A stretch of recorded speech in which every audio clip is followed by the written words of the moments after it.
சொந்தம் பார்த்தாலே சொர்க்கம் சொத்தி போகுமே எங்க வீட்டு பூத்தாலே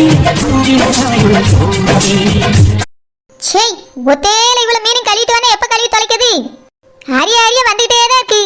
பெரிய மீன் தான் இவ்வளவு வாங்கிருக்கலாம், இதோட விட வேண்டியதானே?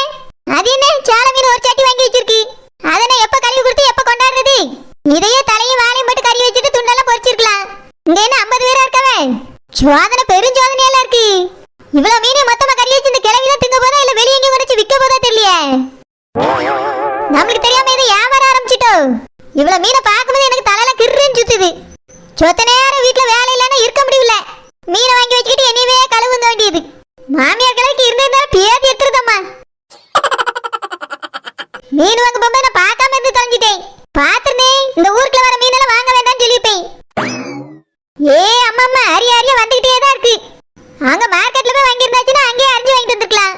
நடக்க மாச்சப்பட்டு இங்க வர இடத்துல மீனை வாங்கி என் தலையில கட்டி விட்டுறியது. இந்த வீட்டுல இழிச்சவன் யாருன்னு பார்த்து என் தலையிலே கொண்டு கட்ட வேண்டியது. முடிஞ்சா அது வந்து கொஞ்சம் கழுவ வேண்டியதானே?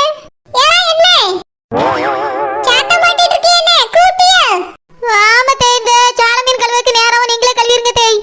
நான் இந்த மீன் அரிஞ்சி கழுவுக்கே ரொம்ப நேரம் தேய்.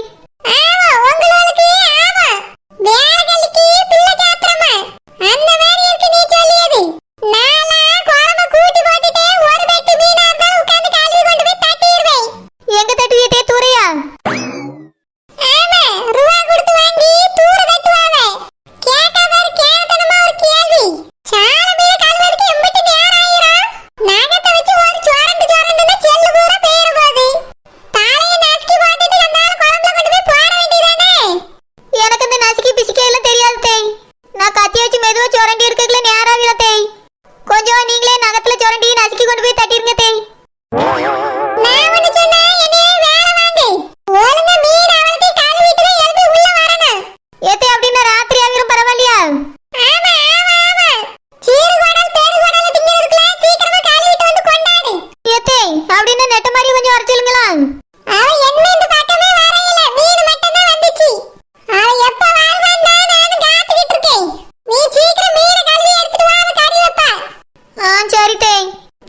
இவ்வளவு மீனை நான் ஒத்தையில எப்பதான் கழுவி தொலைப்பேன்? ஒரு எழுப்பு பண்ணி தான் இந்த கிழவி நல்லா வாக்கனே திங்க மட்டும் செய்யும். நாசிக்கிறமாம்ல நாசிக்கி. இந்த நசுக்கிறது பிசுக்கிறதெல்லாம் செய்ய வேண்டியதானே? இவ்வளவு மீனை வாங்கி போட்டுட்டு நம்மளதான் சுவாதிக்குது. மீனம்மா அதிகாலையிலும் அந்தி மாலையிலும் உந்த ஞாபகமே அம்மம்மா உன்னை சாப்பிடத்தான் வந்து விட்டேன் நானே. மீனம்மா அதிகாலையிலும்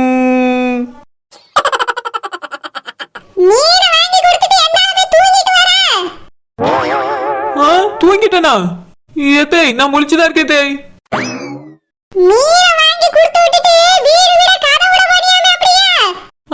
வீடு வீடாவா? ஏத்தே உங்ககிட்ட யாரோ போய் சொல்லியிருக்காவ, யாரோ மூட்டி விடியாவ. நான் வீடு வீடா போகல தே, மீன் வாங்கிய இடத்துல நிறைய பேர் வந்து வாங்கிட்டு இருந்தாவளா, அவியதான் இது என்ன மீன் என்று கேட்டவ நான் காட்டி கொடுத்துட்டு வந்தேன்.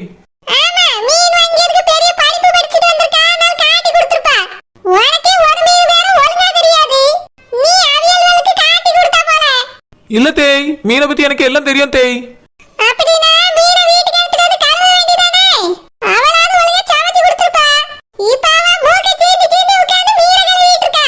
ஐயா சை, அந்த மீனை மனுஷன் திங்க முடியுமா?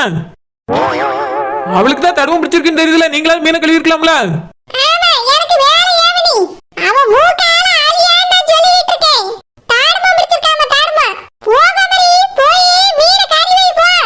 ஏத்தே என்ன மீனை கறி வைக்கலையா?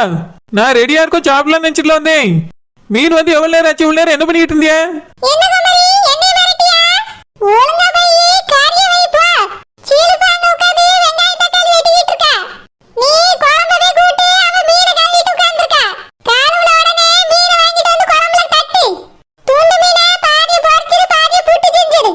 முடியாது முடியாது, எனக்கு புட்டு லட்டுலாம் செய்ய தெரியாது தேய். நான் குழம்பு வச்சுட்டு வறுக்க மட்டும் தான் செய்வேன்.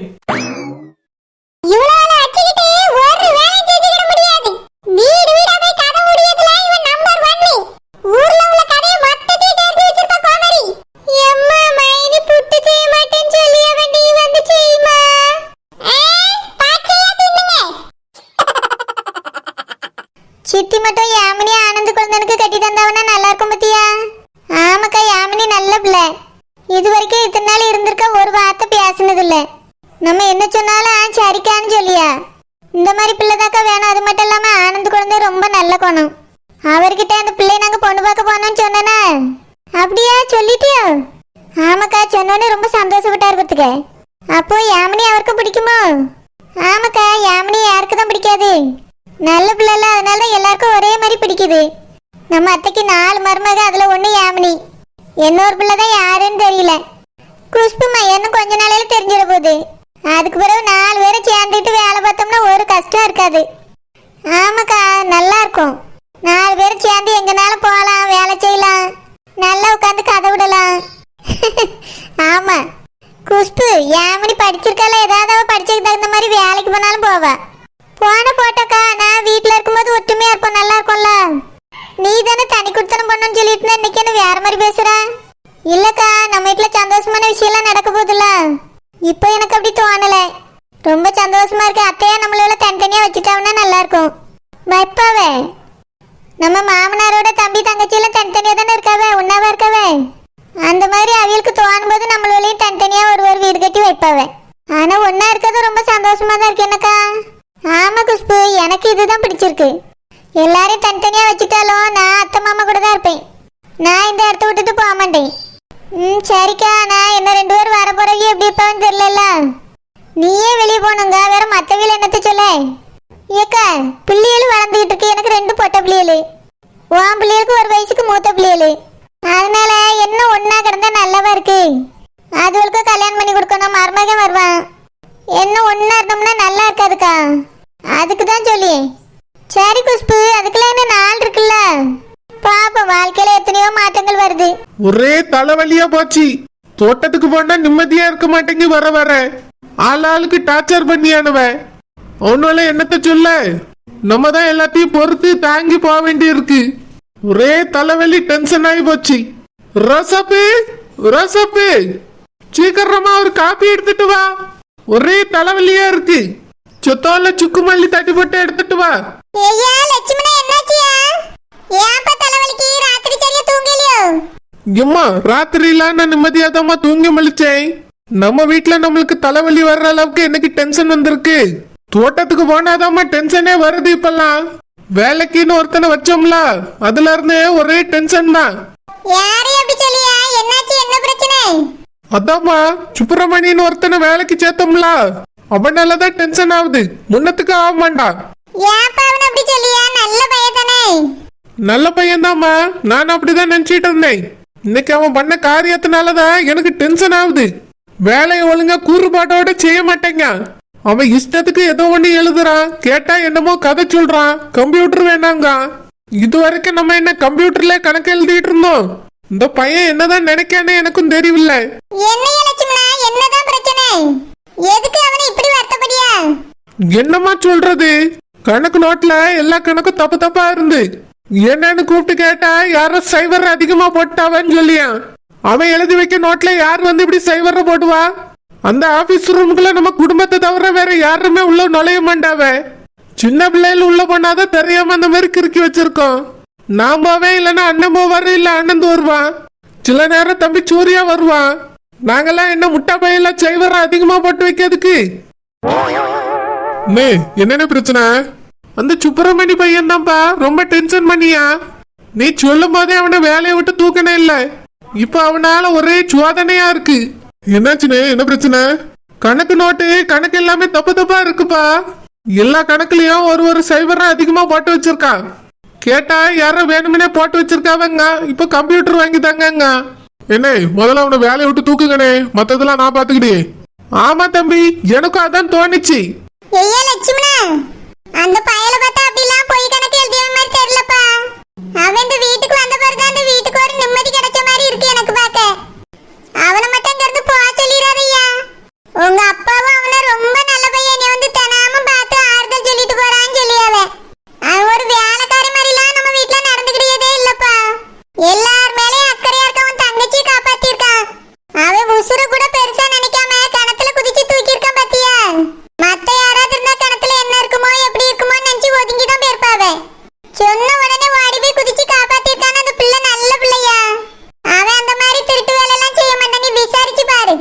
அம்மா ஏதோ ஒரு நல்லது செஞ்சிட்டாங்கிறதுக்காக இந்த மாதிரி திருடனை உள்ளே வச்சுட்டு இருக்கிறது நல்லாவா இருக்கு?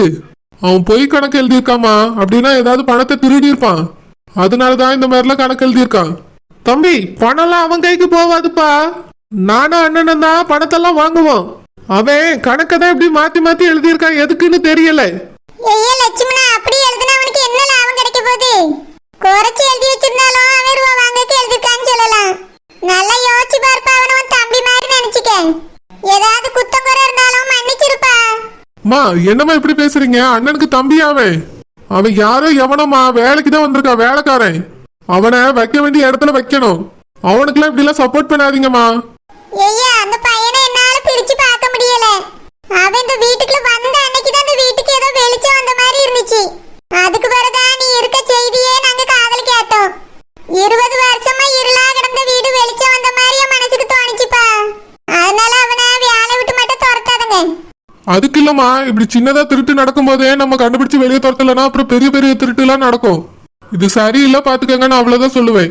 ஐயா சூர்யா, அப்படி திருடு அப்படி இப்படின்லாம் டக்குனு ஒத்தர சொல்லக்கூடாதுப்பா. அவன் நம்ம ரூபாயை ஒத்த பைசா எடுத்திருந்தாலும் என்கிட்ட சொல்லு, நான் கேட்டேன். ஐயா லட்சுமணா, அந்த பையன் ரூபாய் எடுத்திருக்கானோ?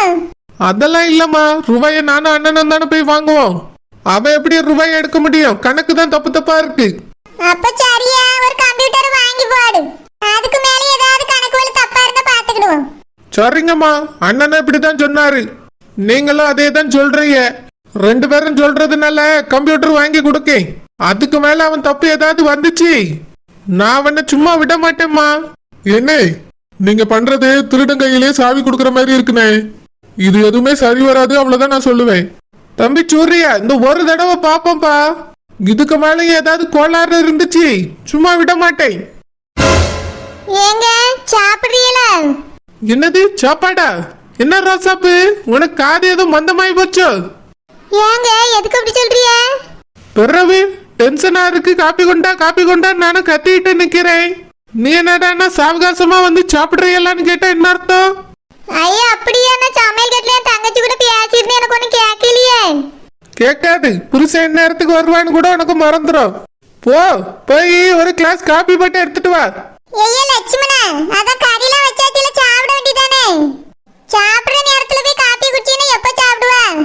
பாசி வந்தா கூட தலைவலிக்க மாதிரி தான் இருக்கும். நல்லா சாப்பிட்டுட்டு சொத்த நேரம் ரெஸ்ட் எடுத்து சரியா போயிடும். சரிம்மா, நீங்க சொன்னா சரியாதான் இருக்கும். ரோசாப்பு, எல்லாருக்கும் சாப்பாடு எடுத்துக்கொண்டு வந்து வை, சாப்பிடுவோம். சரிங்க. போய் கை கால் கழுவிட்டு வா, சாப்பிடுவோம். ஐயா சூர்யா, கையை கழுவிட்டு வாப்பா, சாப்பிடுவோம். சரிங்கம்மா. ஏய் துர்கா, நீ இங்க என்ன பண்ற? ஓ, படிச்சிட்டு இருக்கியா? இல்ல. அப்படின்னா எதுக்காக இங்க நிக்கிற துர்கா? அது சும்மாதான். சும்மாவா? என்ன சொல்ற துர்கா? நீ சும்மாலாம் இங்க வந்து நிக்க மாட்டியா? எனக்கு தெரியும். என்னை பாக்குறதுக்காக தானே வந்து நிக்கிற. இல்ல இல்ல, உண்மைதான். எனக்கு தெரியும், என் கூட பேசுறதுக்காக தானே வந்த.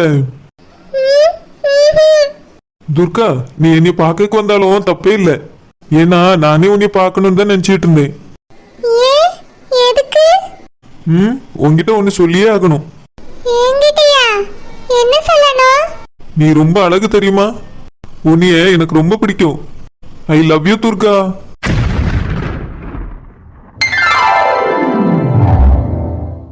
நீ சொல்லு துர்கா, உனக்கு என்ன பிடிக்குமா? தெரியாது. துர்கா, பொய் தானே? உன் முகத்தை பார்க்கும்போதே தெரியுது துர்கா, உனக்கும் என்ன பிடிக்கும், அப்படிதானே? பொய் சொல்லாத துர்கா, உண்மை சொல்லு. என் மனசுல இருக்க உண்மையை உன்கிட்ட சொன்னேன்ல, நீயே சொல்லு துர்கா, உனக்கு என்ன பிடிக்கும் தானே? அப்படியா? ஆமா, எவ்வளவு பிடிக்கும்? தெரியாது. உன் சிரிப்பு எப்படி இருக்கு தெரியுமா? பூவே சினுங்கிற மாதிரி இருக்குது. எங்க என்கிட்ட உன் மனசுல இருக்குது சொல்லு துர்கா. என்ன சொல்லணும்? ஐ லவ் யூன்னு சொல்லு துர்கா.